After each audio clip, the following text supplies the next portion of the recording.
ayat yang paling kita suka. Yuk kita baca dengan suara keras Roma 8, 28, 3, 2, 1. Kita tahu sekarang, kapan? Kita tahu kapan? Kita tahu kapan? Sekarang itu kapan? Kapan itu? Kita tahu sekarang, kapan? Sekarang, betul? Kapan itu? Ya kapan? Saat ini. Dia bilang ini, kita tahu sekarang bahwa, apa katanya? Allah turut bekerja dalam satu sesuatu, dua sesuatu, lima sesuatu, tapi segala sesuatu. Tahu artinya segala sesuatu? Segala sesuatu artinya segala sesuatu, amin ya. Artinya apa aja, apa saja. Hari ini Anda di sini Tuhan bekerja? Yakin? Nah, makanya kalau saya khotbah tolong didengerin ya, jangan main handphone ya. Nanti foto-foto Pak Gembala terus di-share kemana-mana, bilang gembalanya bete deh, jangan ya. Allah turut bekerja, sekarang kita tahu sekarang bahwa Allah bekerja dalam segala sesuatu. Tujuannya apa? Untuk mendatangkan kebaikan bagi mereka yang mengasihi. Pak, saya lagi di PHK, apa kebaikannya? Istri saya hari ini lagi tinggalkan saya, apa kebaikannya? Anak-anak ngelawan saya Pak hari ini, apa kebaikannya? Pernah pikir gitu enggak? Bos saya kebangetan, apa kebaikannya? Kita ingetin malah galakan dia. Apa kebaikannya? Apa? Saya nanya ini. Hah? Apa sih kebaikannya? Kita suka berpikir itu, padahal jangan lupakan kata berikutnya, itu kuncinya. Mendatangkan kebaikan bagi mereka yang mengasihi dia. Kamu mengasihi Tuhan gak sih? Mengasihi Tuhan itu sederhana, ini definisi saya. Kasihi apa yang Tuhan kasihi, benci apa yang Tuhan benci. Kalau engkau membenci apa yang Tuhan kasihi, sesungguhnya kita tidak mengasihi Tuhan. Tuhan benci kamu tidak bisa mengampuni. Tuhan benci kamu hidup di dalam dosa. Tuhan benci kamu sakit hati sama yang lain. Tuhan benci kamu menyimpan marah sama orang lain. Tapi saya di gereja angkat tangan Pak. Kalau di gereja saya baru nyanyi satu bait saja saya udah nangis. Betul? Pergi kamu ke warung-warung yang giling cabai juga nangis kok. Kalau ukurannya nangis, betul? Kupaslah bawang, kamu akan nangis, betul? Itu bukan tujuan Tuhan. Saya nggak ngerti apa kebaikannya, makanya Tuhan selalu bilang apa? Tuhan membuat segala sesuatu indah pada waktunya. Waktunya siapa? Bukan waktu kita, amin?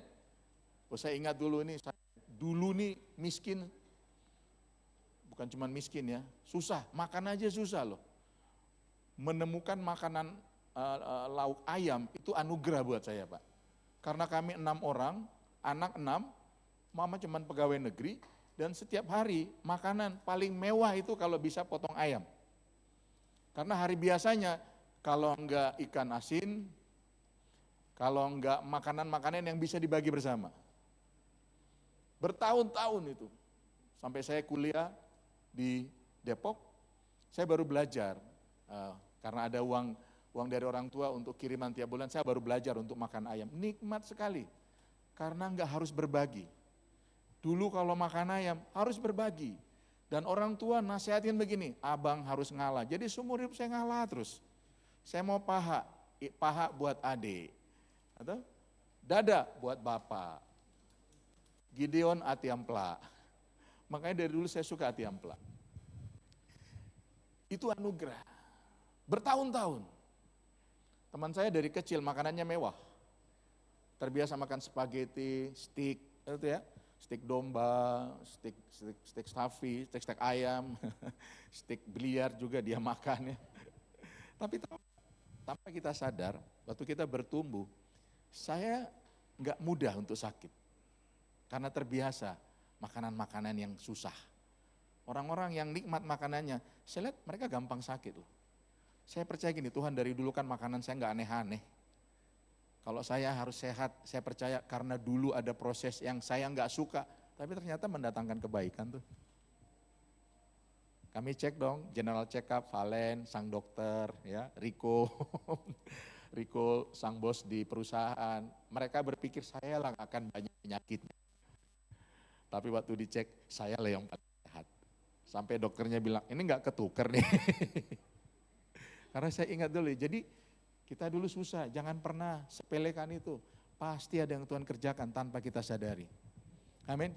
Loh iya, saya enggak bilang, oh yuk kita susah terus ya supaya sehat. Enggak, kita enggak mau susah. Tapi kalaupun kita hidup dalam kesusahan, Allah mendatangkan kebaikan buat kita yang mengasihi Dia.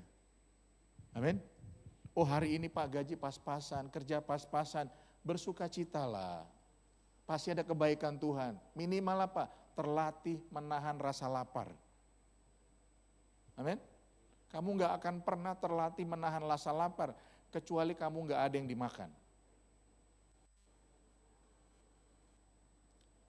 Udahlah, supaya gak susah lama-lama ya. Siapa yang mengasihi Dia? Yaitu bagi mereka yang terpanggil sesuai dengan rencana Allah. Apa rencana Allah? Ayat 29 menjelaskan. Sebab semua orang dipilihnya dari semula. Mereka juga ditentukannya dari semula untuk menjadi serupa dengan gambar anaknya. Supaya ia, Yesus anaknya itu menjadi yang sulung di antara banyak saudara. Jadi kalau ditanya orang sekarang Pak, ditanya apa sih tujuan hidupmu? Kira-kira jawabnya udah ngerti gak? Apa jawabnya? Serupa dengan Kristus. Simpel ya.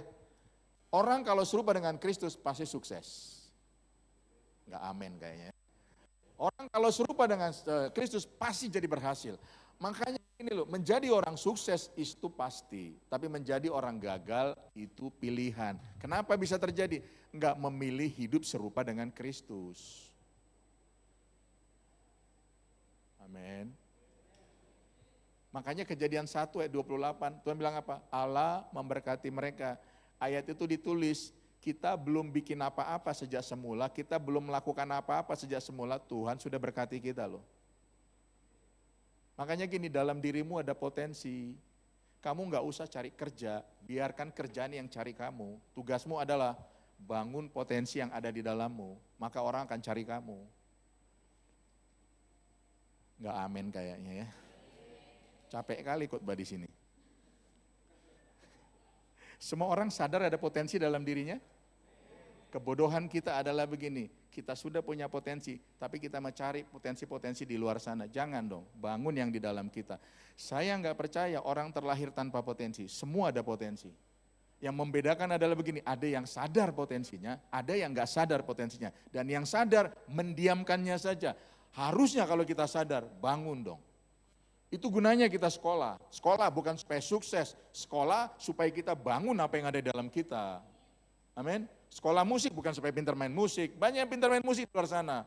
Tapi supaya kamu menggali apa yang ada di dalam kamu. Sehingga gini, kalau kamu gali maka ide-ide yang gak mungkin jadi mungkin, yang gak dipikirkan orang, kita pikirkan.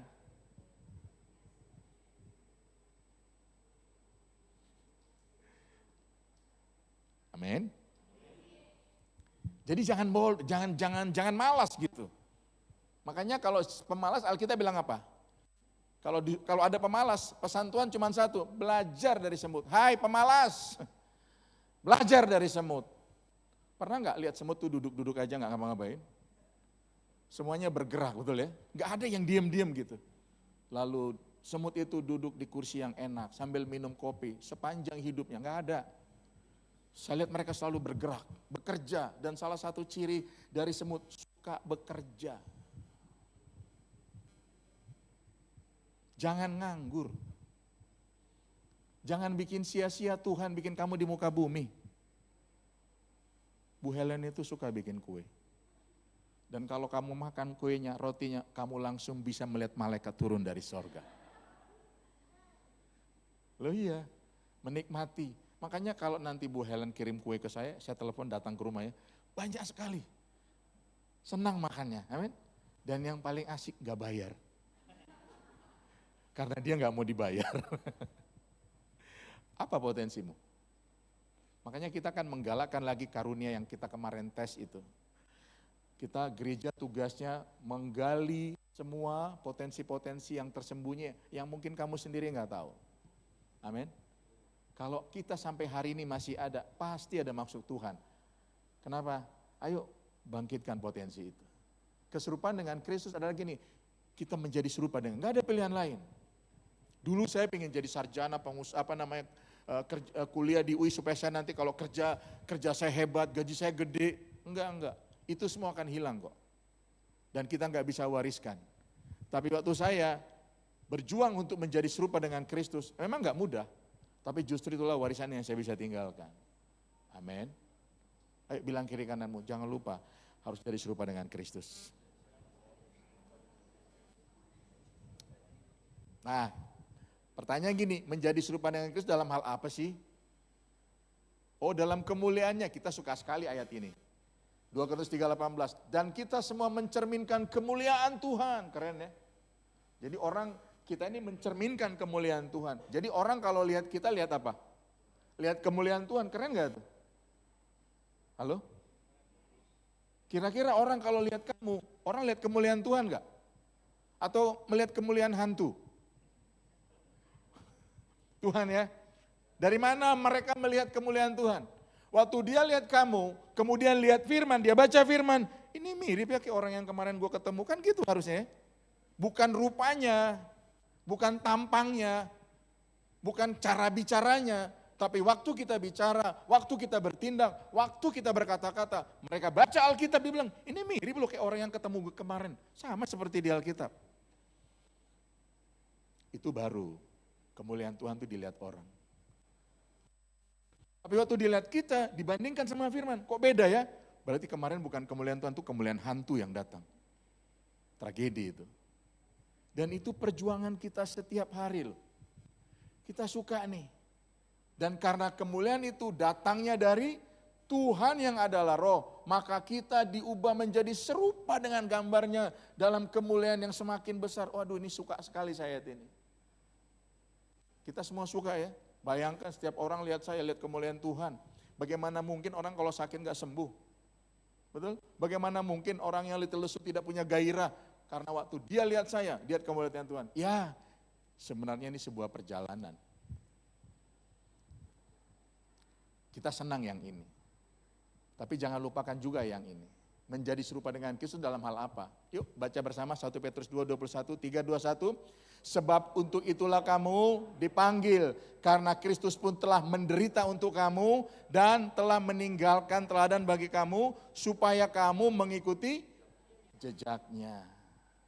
Dia bilang gini loh, sebab untuk itulah kamu Astrid dipanggil, karena Kristus pun telah menderita untuk kamu dan telah meninggalkan teladan bagi kamu, supaya kamu mengikuti jejaknya. Berarti yang pertama, kita serupa dengan Kristus dalam hal apa? Penderitaannya. Jangan hanya mau kemuliaannya. Makanya lagu-lagu di gereja dulu apa? Kemuliaanmu datanglah, kehendakmu jadilah di bumi seperti, keren kan itu? Tapi maaf ya, enggak ada kemuliaan tanpa penderitaan. Amin. Jadi hari ini Bapak Ibu kalau sedang mengalami penderitaan, harusnya tuh sorak-sorai, lompat-lompat. Karena bentar lagi ada kemuliaan Tuhan. Yang amin cuma saya kayaknya. Hari ini kalau kamu lagi disalah mengerti, difitnah orang, disakiti, lompat-lompat gitu. Karena gini, bentar lagi kemuliaan Tuhan datang atas hidup saya. Amin. Jangan tengking-tengking orangnya, jangan. Dia diberikan supaya kemuliaan Tuhan tampak dalam hidup kita. Amin. Loh iya, punya mertua yang menyebalkan, lompat-lompat karena bentar lagi kemuliaan Tuhan akan datang. Amin ya. Punya bos yang menyebalkan, lompat-lompat, yes bentar lagi orang akan lihat kemuliaan Tuhan lewat hidup saya. Amin. Suami yang membosankan, kita udah kerja pagi sampai sore, terus pakai dia pulang, dia, lu ngapain aja di rumah? Jangan marah istri-istri, lompat-lompat, amin. Karena apa? Bentar lagi kemuliaan Tuhan akan kelihatan dari hidup kita. Suami juga begitu, pulang di rumah nggak ada apa-apa, cuman tutup nasi yang nggak ada isinya, cuman ada di situ apa, tempe goreng, makan aja, nggak usah ngomel, amin. Karena sebentar lagi kemuliaan Tuhan akan kelihatan dari hidup kita, amin. Jangan pikir penderitaan itu penggal kepala. Nggak usah gitu-gitu mikirnya dulu. Oh Pak, saya nggak ngalamin penderitaan, buktinya saya nggak dipenggal kepala saya. Nggak usah mikirkan begitu-begitu dulu. Amin.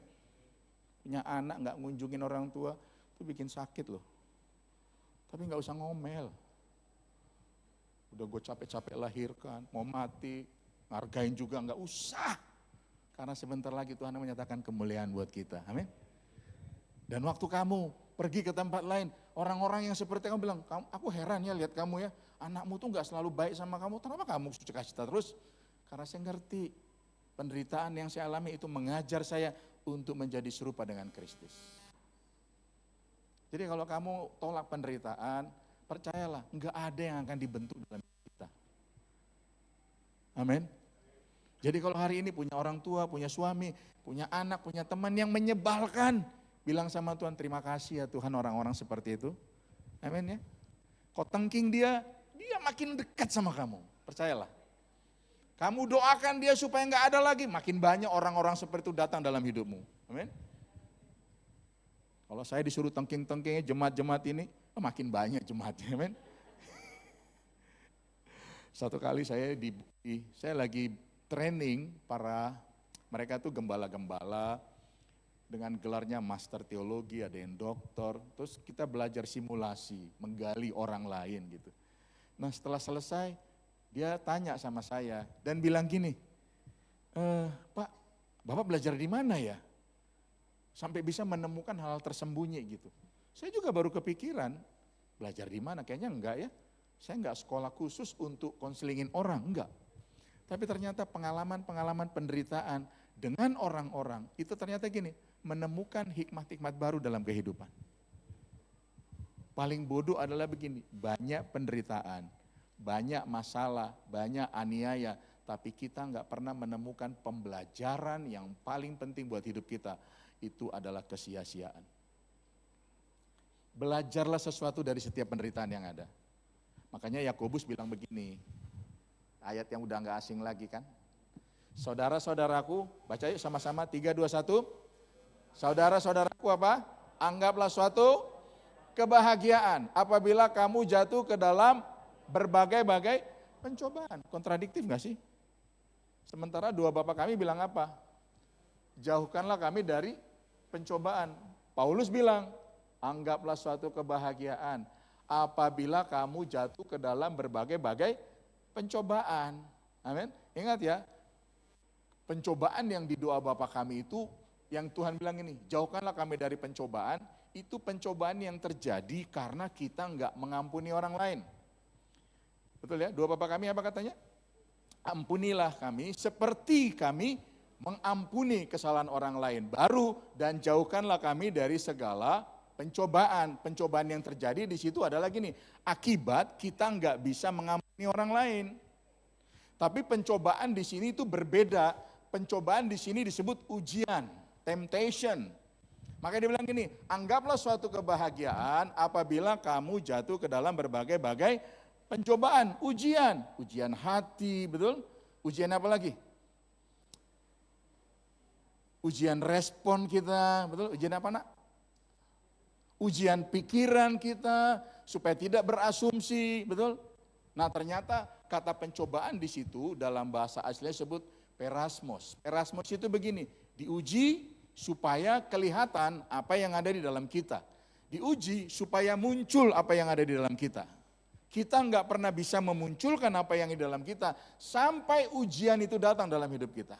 Kau boleh angkat tangan di gereja, lompat-lompat tiap kali pujian penyembahan, tapi waktu masalah datang, penderitaan datang, kabar buruk datang dalam hidupmu, apa responmu? Itulah kita yang sesungguhnya.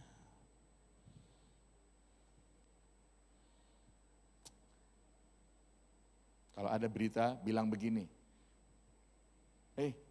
anakmu kecelakaan, tiba-tiba kita begini, mati deh gue semuanya.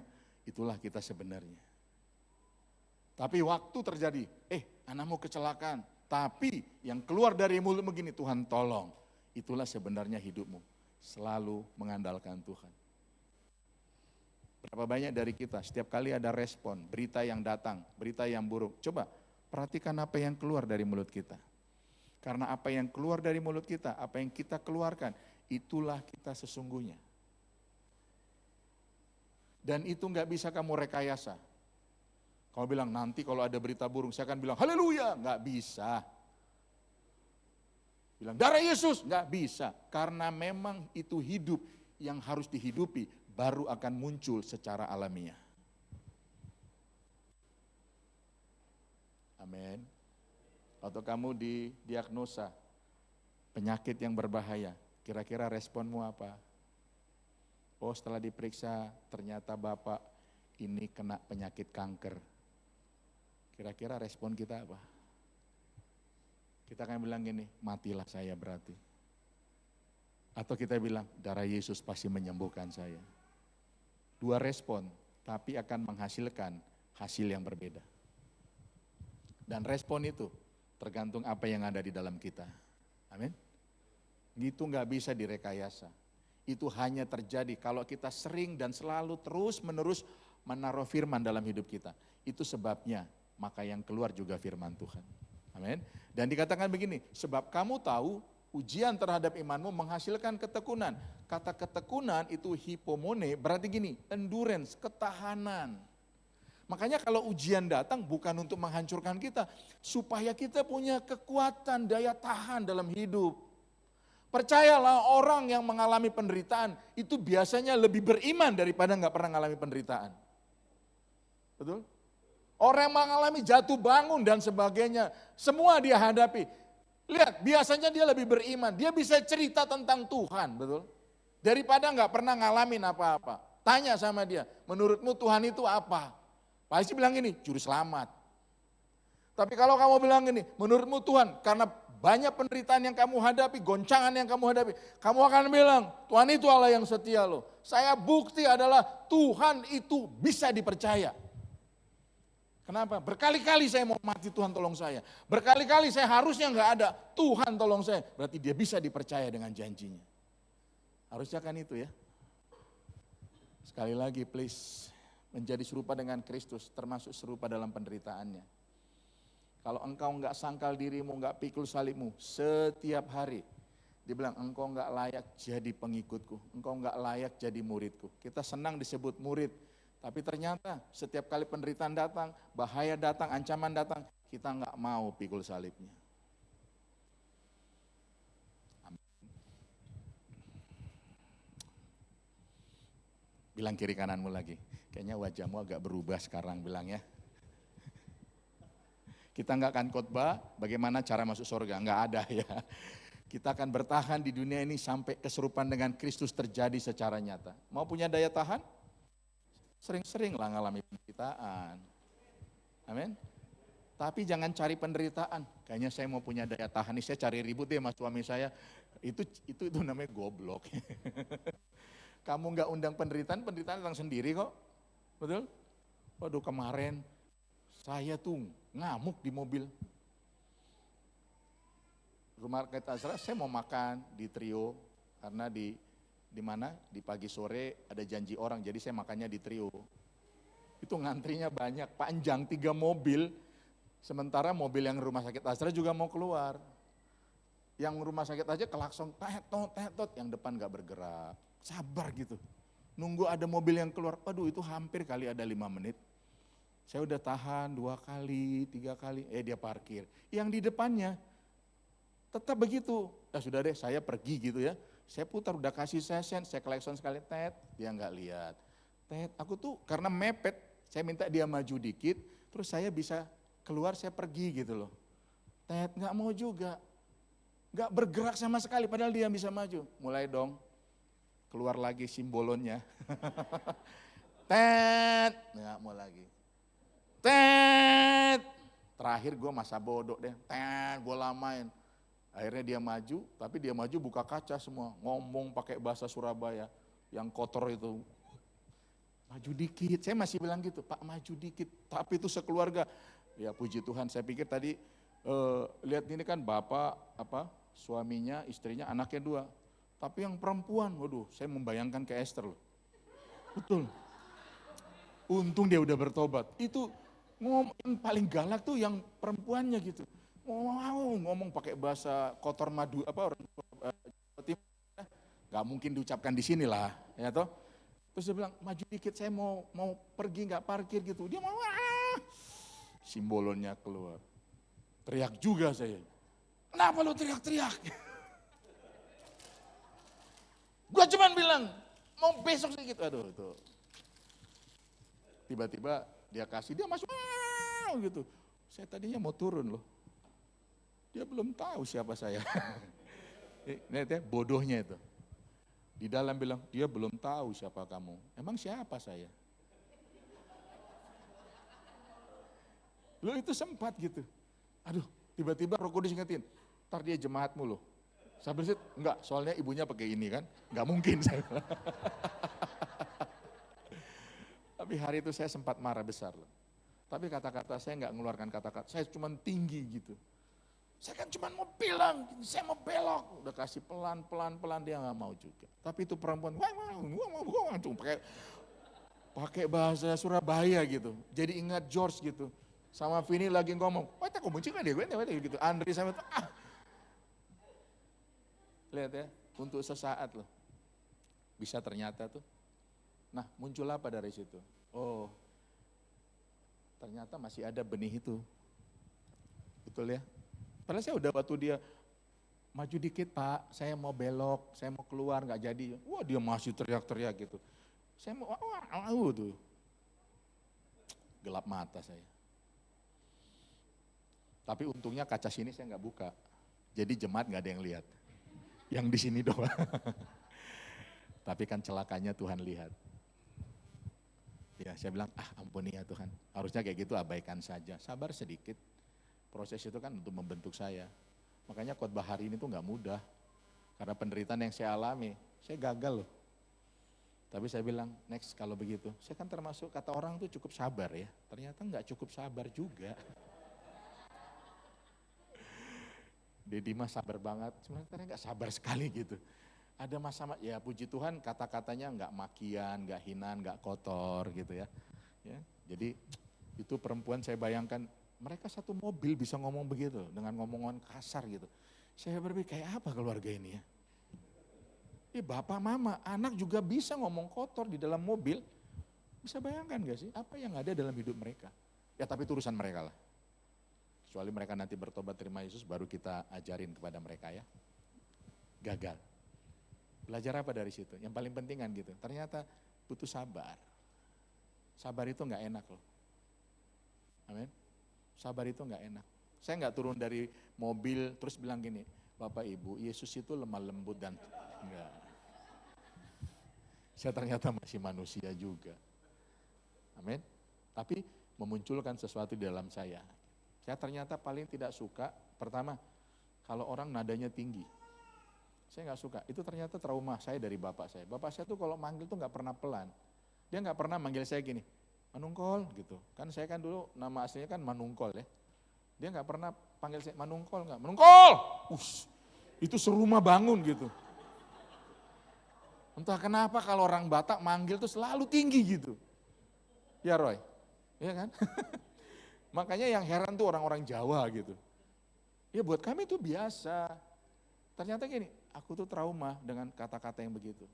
Makanya emosinya, jadi saya harus waspadai gitu. Kalau ada nada tinggi, saya waspadai, jangan terpancing. Itu trigger saja, supaya saya juga melakukan kebodohan. Saya nggak mau. Nah itu pembelajaran yang paling penting.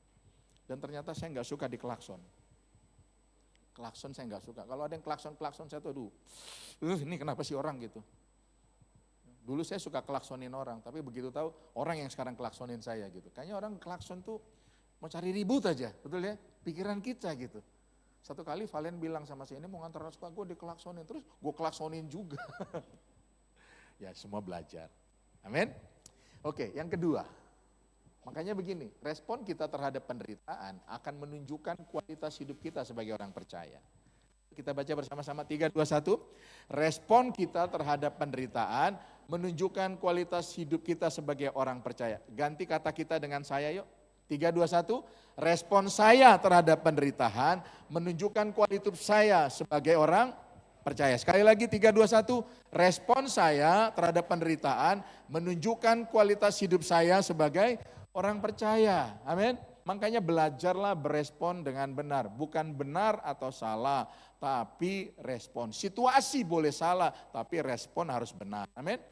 Karena soal respon itu yang paling penting. Dan respon gak bisa direkayasa. Itu hanya bisa kita bikin dengan benar kalau sesuatu yang benar juga hidup dalam kita. Amin. Kita gak akan pernah punya respon yang baik kalau enggak ada kebenaran dalam hidup kita. Yang kedua, menjadi serupa Kristus dalam hal apa? Yuk kita baca Yohanes 13, 14, 15. Jadi jikalau aku membasuh kakimu, kata Yesus, aku yang adalah Tuhan dan gurumu, maka kamu pun wajib saling membasuh kakimu. Sebab aku telah memberikan satu teladan kepada kamu, supaya kamu juga berbuat sama seperti yang telah kuperbuat kepadamu. Tahu enggak, membasuh kaki itu adalah pekerjaan yang paling hina. Jadi kata budak, ingat ya, budaya orang Israel itu budak ada 3. Budak yang sehat, itu biasanya kerja di kebun, ngurusin perkebunan anggur dan sebagainya. Terus budak yang setengah sehat, gitu. Ya dia biasanya untuk ngurus-ngurus rumah. Dan yang terakhir itu budak yang cacat, yang kita sebut itu dulos. Itu budak yang sudah tua, udah sangat tua dan sakit-sakitan, dan apa yang dilakukannya, tugasnya hanya duduk di depan pintu rumah untuk membasuh kaki tamu-tamu yang datang. Kadang-kadang dia udah buta.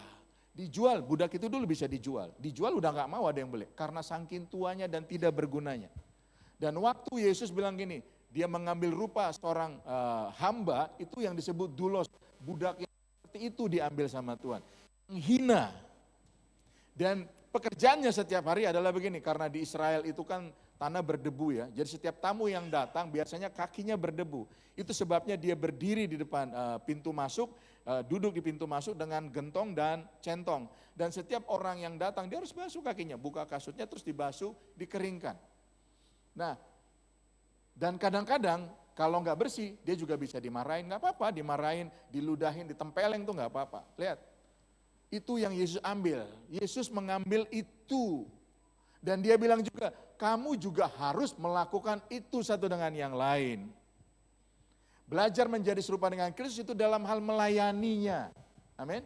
Kalau Yesus melayani, kita juga harus mau melakukan itu. Jangan pikir melayani itu perbuatan yang paling hina. Yesus mengerjakan itu enggak hina. Itu sebuah hal yang terhormat. Makanya dia bilang siapa yang melayani akan dihormati oleh Bapa, betul? Tapi orang-orang yang membayar pelayanannya dengan benar. Makanya itu saya heran kalau ada pelayan minta dihormati, dipuji, masih minta apa dan sebagainya. Ini sebenarnya pelayan apa bukan sih? Sebab pelayan itu enggak butuh ucapan terima kasih. Amin.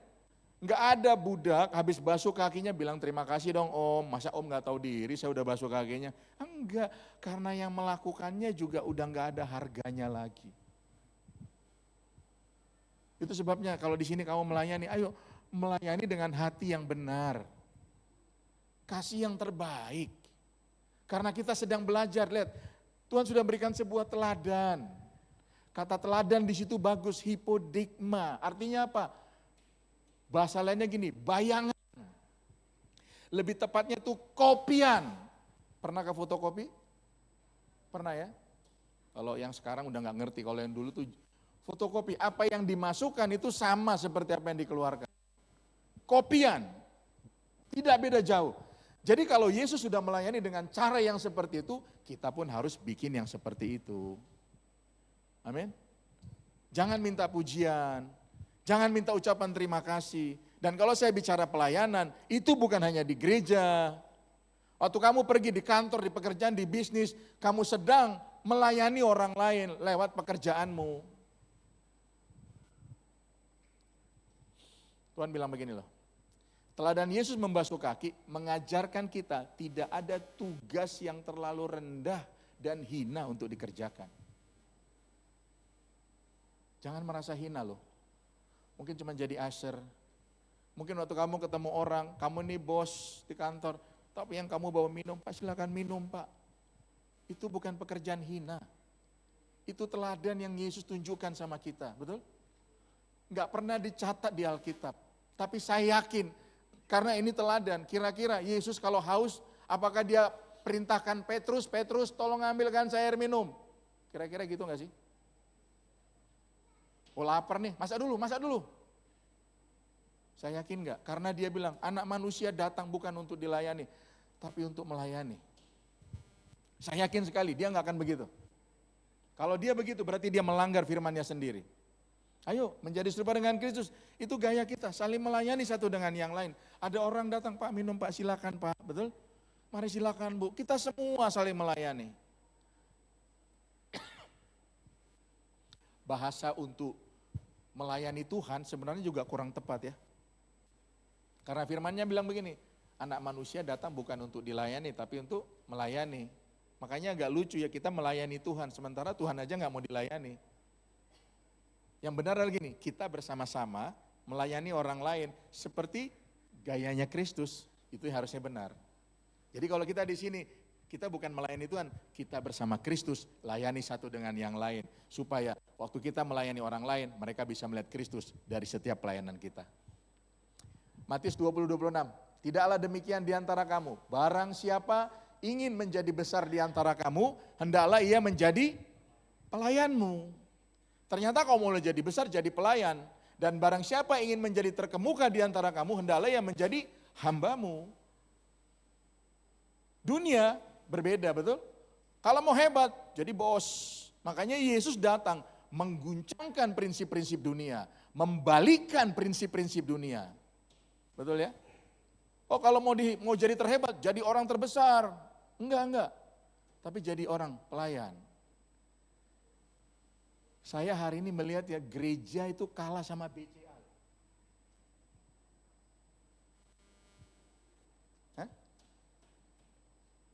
BCA bikin itu untuk nasabahnya, kita bikin untuk kerajaan Allah loh. Harusnya kita harus bisa lebih dari mereka loh. Satpamnya aja sopan. Betul? Cari apa Pak? Dia lihat kita, pasti dia bilang, mau cari apa Pak? Kebutuhannya apa? Ini jemaat udah gini-gini, cari toilet di mana? Kita diem aja. Terus kita bilang, Roh Kudus bicara. Kasih tahu sama dia, apa yang dia mau. Kurang ajar. Harusnya kita yang bisa bikin itu, betul ya? Ini yang terbalik. Masa kita belajar dari dunia? Harusnya dunia dong belajar dari kerajaan Allah. Waktu dia bilang gini, janganlah kau menjadi serupa dengan dunia. Serupa dengan apanya? Serupa dengan sistem dunianya dong. Betul? Dunia bilang gini, kalau kamu mau jadi hebat, kamu harus teratas. Sementara Yesus bilang, kalau kamu mau jadi orang yang terhebat, kamu harus melayani. Terbalik. Jadi kalau Anda melayani, engkau sedang mengambil bagian yang terhebat dari hidupmu. Bukan bagian yang murah. Waktu kamu melayani orang lain, kamu sedang mengambil bagian yang paling hebat dari kehidupanmu. Yuk baca 3:21, Anda hanya berhak memimpin sampai pada batas Anda bersedia melayani. Sekali lagi 3:21, Anda hanya berhak memimpin sampai pada batas Anda bersedia melayani. Karena seorang pemimpin adalah seorang yang melayani. Harusnya presiden kita itu orang Kristen loh. Karena kita lihat dia sangat melayani. Betul? Kita nih kalau udah dikasih jabatan dikit ngomong aja udah pelit. Betul ya? Iya tuh ngomong aja udah gak mau lagi kayak dulu. Kalau belum ada jabatan, halo shalom apa kabar? Sekarang udah namanya jabatan mulai jaim. Betul ya? Kalau disenggol, ayo ngomong dong, jangan ngomong begitu nanti urapan saya hilang, kurang ajar. Pakai main urapan lagi ya. Harusnya semakin kita tinggi jabatannya, semakin kita melayani orang. Semakin jadi bos. Amin. Ayo kita baca sekali lagi, 3:21. Anda hanya memimpin sampai batas Anda bersedia melayani. Ganti kata Anda dengan saya. 3:21. Saya hanya berhak memimpin sampai pada batas saya bersedia melayani. Amin. Di mana aja, bukan hanya di gereja. Kalau kamu bosmu, kamu jadi bos di kantor, itu pengaruh paling hebat kalau kamu melayani. Kalau OB melayani itu biasa, betul ya? Tapi kalau kamu bos, terus kamu melayani, dia bilang jenis seperti ini nih nggak ada nih di muka bumi. Hanya di RBPPP. Panjangan, ngerti ya? Rindu gak seperti itu? Saya rindu loh. Waduh, jenis kayak Bapak tuh nggak ada loh. Model pendeta kayak Bapak tuh nggak ada loh. Betul ya? Satu kali saya ketemu sama orang, dia ini orang biasa bikin event-event. Jadi waktu dia ikut sebuah acara, dia lihat saya lagi bicara sama istri, terus dia ajak saya ketemu. Dia bilang, mau nggak Pak kita bikin, nanti saya kumpulin teman-teman. Ini yang Bapak sampaikan itu luar biasa loh. Mau nggak nanti kita bikin, cari hotel, nanti saya kumpulin orang-orang. Karena banyak Pak yang harus mendengarkan ini, betul kan? Benar loh. Karena pesan Bapak itu bagus, hari ini banyak pria pernikahan hancur. Nanti Bapak bikin, pokoknya Bapak tenang aja, nanti saya cari tempat. Bisa nggak Pak? Bisa. Materinya disesuaikan nggak Pak? Karena Anda juga orang tidak percaya. Bisa, karena memang kita punya materinya. Pertanyaan berikutnya bilang gini, Pak, nanti kita ada berapa sesi? Ya kalau sampai makan siang ya 3-4 sesi cukup lah, saya bilang. Yang inti-intinya saja. Pertanyaan berikutnya, Bapak biasa dibayar berapa per sesi? Hah? Enak juga nih kalau saya bilang 20 juta, keren ya. Tapi saya hamba Tuhan macam apa? Waktu pertanyaan dia bilang, Bapak biasanya dibayar berapa Pak per sesi? Waktu saya bilang gini, saya sih nggak ngejar itu ya, dibayar berapa aja, nggak apa-apa. Dia tuh pengacara, tiba-tiba dia heran, Pak, Bapak kan belum menjadi malaikat, Bapak kan masih manusia. Iya, saya bilang, tapi sejak saya pelayanan saya nggak pernah pikirkan itu loh. Sekarang dia yang terguncang, aneh model kayak Bapak. Saya ketemu hamba-hamba Tuhan, setiap saya bilang, Pak, Bapak berapa per sesi? Langsung dia kasih angka loh Pak. Oh saya bilang, saya hormati dia sebagai hamba Tuhan. Mungkin dia begitu, tapi bukan berarti dia berarti jelek, enggak. Saya enggak mau menghakimi sesama hamba Tuhan. Tapi kalau Bapak tanya saya, berapa? Saya enggak tahu Pak. Dikasih, ya enggak dikasih pun enggak apa-apa. Oh iya dong. Cuman Esther yang tepuk tangan. Padahal itu kesempatan loh. Oh di pengusaha, pengacara. Pengacaranya bukan pengacara yang nganggur lagi. Oh yang terkenal. Tapi untuk memutus yang ini, saya enggak itu Pak, buat dia tuh aneh. Dan hari berikutnya ketemu sama istri saya, sama Happy waktu itu ya. Dia bilang, Pak Gideon ini mengubah cara berpikir saya tentang seorang hamba Tuhan. Kan keren.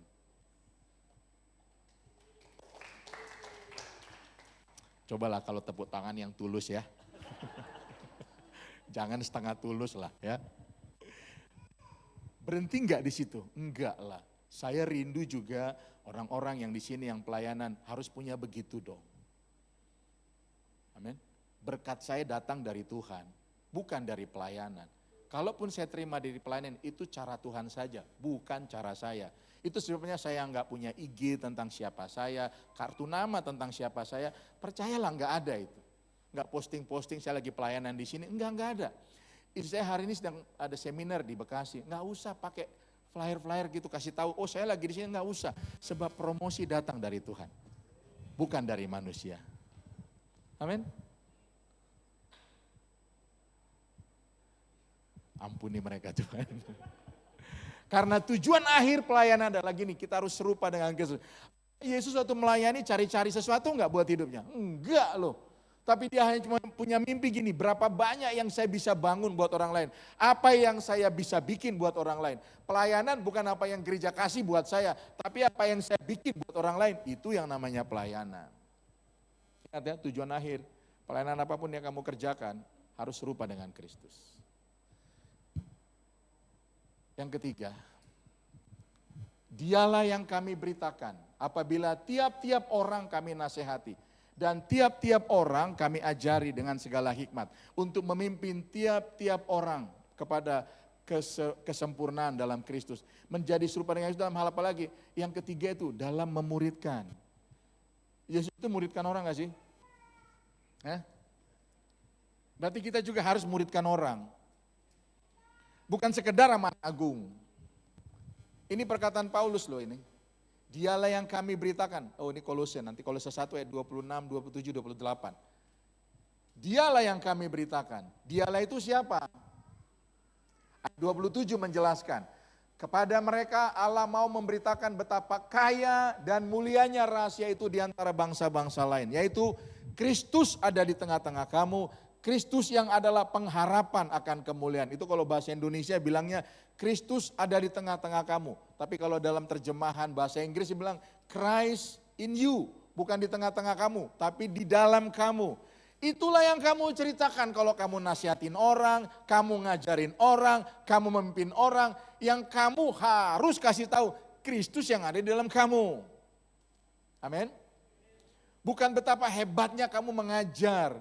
Boleh, tapi jangan lupa ceritakan apa yang ada di dalam kamu tentang Yesus yang bekerja di dalam kamu. Yang dahsyat itu. Kapan terakhir kita cerita Yesus sama orang lain? Kebanyakan cerita masalah kita sama orang lain. Harusnya ini waktunya, karena kita mau serupa dengan Kristus dalam apa? Muridkan orang lain, ajari orang lain, betul? Kasih tahu sama orang lain. Capek gak muridin? Capek. Tapi itu kalau mau serupa dengan Kristus tidak bisa kita tidak kerjakan. Karena ayat 29 berkata begini, itulah yang kuusahakan dan kupergumulkan dengan segala tenaga sesuai dengan kuasanya yang bekerja kuat di dalam aku. Itu yang kuusahakan, kata Paulus di Kolose 1 ayat 27-29. Dan kupergumulkan. Kita disuruh memuridkan, amin. Tapi kamu usahakan gak sih? Terus kamu gumulkan gak sih? Tuhan, siapa ini yang aku muridkan Tuhan?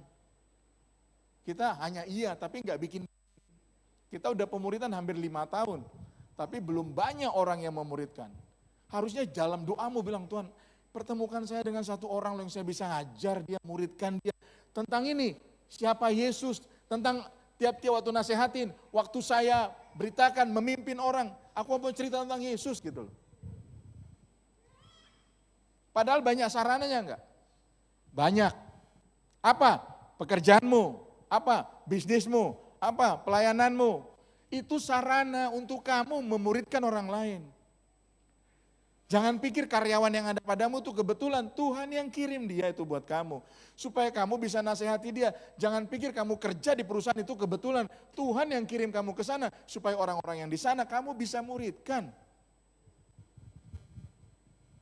Kamu gak milih untuk tinggal di Bogor, Tuhan yang tetapkan kamu untuk di Bogor. Kamu gak milih untuk datang ibadah hari ini, Tuhan yang menetapkan kamu untuk datang ibadah hari ini. Supaya apa yang kamu dengar hari ini, kamu lakukan dalam hidupmu. Udah, kita nggak usah main gereja-gerejaan. Kalau main gereja-gerejaan, datang sebentar, duduk sebentar, menyembah sebentar, dengan firman sebentar, doa sebentar, persembahan sebentar, pulang. Jangan dong. Minggu datang lagi, doa sebentar, duduk sebentar, menyembah sebentar, dengar firman sebentar, doa sebentar, persembahan sebentar, pulang. Tiap tahun kita bikin itu, tiap minggu kita bikin itu, jangan dong. Amin. Yang pura-pura nyatat itu lagi terintimidasi itu, amin ya. Yang ketawa-ketawa, nah itu pelaku utamanya itu. Susah enggak sih muridkan? Enggak susah loh. Gampang, waktu kita ketemu orang, gimana Pak kabarnya hari ini? Baik dan tidak baik, pasti gitu ya. Udah kita bisa baca, Pak sepanjang minggu ini ngalamin apa Pak? Maksudnya? Ya dalam hidup Bapak, kalau dia laki-laki sebagai seorang suami gimana? Waduh saya lagi pusing sama istri saya, nggak akan jauh-jauh dari situlah. Ini waktunya kasih tahu kebenaran buat dia. Nggak usah bawa Alkitab, menurut Yohanes 3:16 Pak. Karena begitu besar kasih Allah kan dunia. Sehingga dia mengutuk, nggak usah, nanti kamu dikejar-kejar pakai golok. Ceritakan hidupmu tentang siapa Tuhan, ceritakan yang kamu alami tentang siapa Tuhan, maka Tuhan akan melakukan perkara yang besar buat hidup kita. Amin. Mau ya, serupa dengan Kristus dalam penderitaannya, serupa dengan Kristus dalam melayani. Yuk jadi pelayan yang sekarang dengan sukacita lah. Amin. Dari seperti itu dengan apa? Muridkan orang lain. Yesus muridkan 12 murid, satu gagal, dia mengguncangkan dunia. Betul? Sampai hari ini kekristenan ada 12 murid yang berani bersedia berikan diri untuk dimuridkan. Maka gini, kita mengenal kekristenan. Kalau Yesus dulu nggak muridkan orang, dia nggak kirim malaikat-malaikat ke setiap tempat, tapi dia kirim murid. Dan di setiap murid di mana dia berada, percaya kota itu guncang, karena berita yang dia bawa adalah berita kerajaan. Amin. Saya berdoa supaya mulai hari ini ada hati yang baru di dalam kehidupan kita. Amin. Mau jadi serupa dengan Kristus itu perlu diusahakan dan diupayakan.